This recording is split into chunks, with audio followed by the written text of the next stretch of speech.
Dito tayo ngayon sa Philippine Arena. Jogging tayo. Hindi tayo makapag-jogging doon sa may mismong Philippine Arena.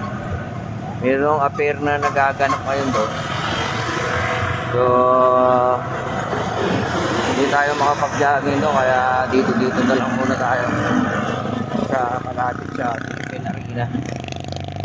So, yan. Sunday evening. Ano bang oras ngayon?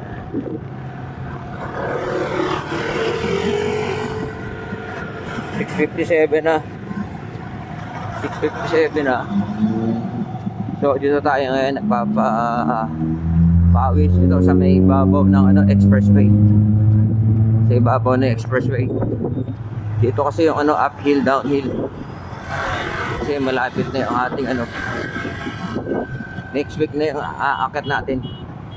Friday next week. So dito tayo ngayon sa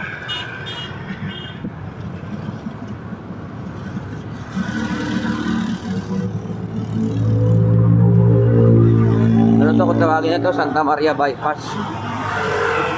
Oo. Ito uphill, downhill. Tinatawid-tawid ko lang muna itong expressway. Yan ang expressway. Ang gilid na yan. Expressway yan. Ito yung ibabaw niya.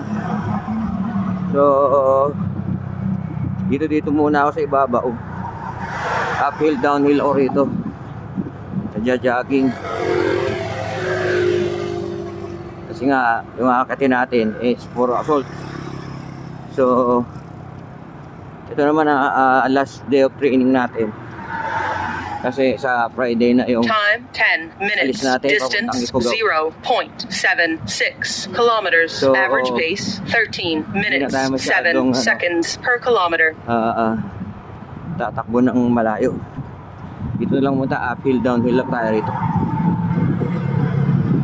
para magising yung muscle natin. So yan na expressway yan. So tatawidin ko yan doon, tapos pababa, tapos akyat uli ako. Yun lang. So balikan ko kayo mamaya. Yan, kakatapos lang natin ang ating training. 1 hour tayo mahigit. Naka 5 kilometer uphill, downhill run. So siguro okay na yan para sa ating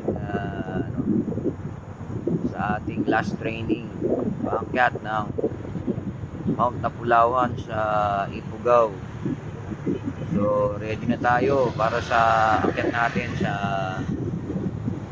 natin sa Mount Napulawan sa March 1 and 2. Sa Friday ng gabi ang alis namin. So pagdating namin doon ng mga 6 AM, dapat nandun na kami the other day para makapag-trek na kami at 6 AM para hindi kami abutin masyado ng mainit na araw. So ayan yung yung Philippine Arena. Doon tayo galing. Yan. So yun lang mga kalolo. Patuloy nyo lang suportahan si Lolo. Maraming salamat sa panonood.